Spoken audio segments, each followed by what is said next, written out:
So I'm going to give you 5 things that Goldie, you know, Dr. Goldie Muhammad is. I think so. I'm not gonna lie to you. I'm not 100% sure. Yeah, so she's a PhD curriculum specialist Mm. in culturally responsive teaching, particularly in STEM and just all other fields. She has a book called Cultivating the Genius, and it's a culturally relevant framework to teach, I need BIPOC to add that to kids. my list. Yeah, it's an amazing book. So she says this is Black excellence, or this is how you teach to the whole child. She says these 5 things, and we only do one of these things, but I want to get your opinion on it, and if there's like maybe another tenet or if these suffice.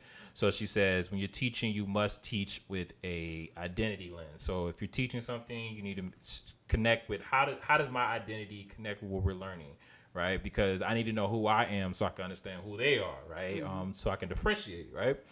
And then she says intellectualism, right? I want to learn, right? I don't want to just learn from the Detroit frame of reference. I want to learn what it's like in this city, right? I want to have a high level intellectualism. So people are asking questions and we're answering those questions and we have a thirst for learning.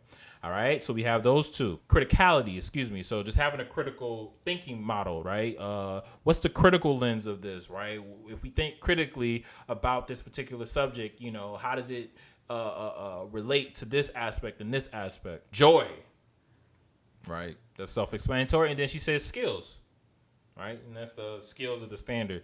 She says, well, all those five tenets, you have Black excellence and you're able to teach to the whole child. I mean, I think that's spot on. Like those are the lenses, and I think sometimes we get trapped in trying to do everything at one moment instead of like taking steps to like maybe one tip I got that was really helpful. A teacher tip that was given to me that was really helpful is pick 2 things you're going to work on each year, but master them in that year.